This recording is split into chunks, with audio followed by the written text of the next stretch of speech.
প্রতিদিনের মতো আজও সকাল সকাল উঠে পড়েছি, আর এই যে এখন ব্রাশটা করে নিচ্ছে, আর তার সাথে ছেলে উঠে পড়েছিল তাই ওকেও ব্রাশটা দিয়ে দিয়েছি। তারপরে মুখ হাত পা ধুয়ে এই যে এখন চা রেডি করে নিয়েছি, আগে হাজবেন্ডকে দিয়ে চলে এলাম, তারপরে আমি চা খেয়ে লেগে পড়েছি এখন টিফিন বানাতে।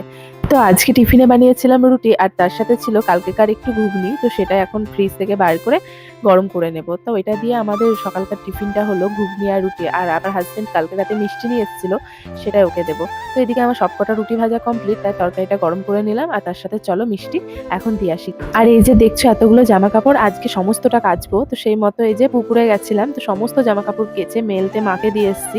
আর আমার একটু কাজ ছিল, তো সেই মতো বেরিয়ে পড়েছি। আর হাতে গোনা আর মাত্র কটা দিন, তো মা আসতে আর বেশি দেরি নেই। তো আমাদের মণ্ডপে প্যান্ডেল হতে লেগেছে, আর এদিকে মায়ের তো প্রতিমা অনেকটাই হয়ে গেছে। তারপরে চলে গেছিলাম জামা কাপড়ের দোকানে, মানে এই ভাইটার আজকে জন্মদিন ছিল, তো সেই মতো একটা গেঞ্জি কিনে এনেছি ভাইটাকে দেওয়ার জন্য। তো কাকিমা ছোট করে একটু আয়োজন করেছিল দুপুরবেলায় খাওয়ার জন্য, আর আমাকে আর আমার ছেলেকে বলেছিল। তো সেই মতো এই যে আমরা চলে এসেছি। আর এখানে রান্না বান্না করেছে 5 রকম ভাজা, শাক, মুগের ডাল, মাছের ঝাল, চাটনি, পায়েস, দই, মিষ্টি। তো এই যে এখন ভাইটা খেয়ে নিল, আর আমার ছেলেকেও দিয়েছে। তারপরে আমিও বসে পড়েছিলাম, যে কাকিমা বললো তুইও খেয়ে নে বাবুর পাশে বসে। তো সেই মতো আমিও বসে পড়েছি, খাওয়া দাওয়া কমপ্লিট করে নিলাম, তারপরে বসেছিলাম কাকিমার বাড়িতেই। আর এই যে বোনটা অনেক রকম সাজ কিনেছে, মানে পুজোর জন্য মালা কানের, তো সেগুলো আমাকে দেখাচ্ছিল যে ও কি কি কিনেছে।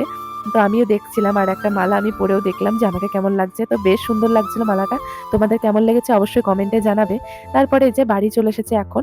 বাড়ি এসে এখন রেস্ট নেব, মানে একটু ঘুমোবো, ছেলেকে ঘুম পাড়ালাম। এখন এই যে ঘুমোবো। তো তারপরে ঘুম থেকে উঠে আমার পিসি এসেছিল। তো পিসিকে নিয়ে একটু মানে বাজার গেছিলাম ভাইয়ের জন্য জুতো কিনতে। তো এই যে কেনাকাটা কমপ্লিট, এখন বাড়ি যাচ্ছি। আর বাড়ি এসে এই যে রাতের খাওয়া দাওয়া করতে বসে গেছি। রুটি তড়কা, মা করেছিল আলুর তরকারি, ভাত।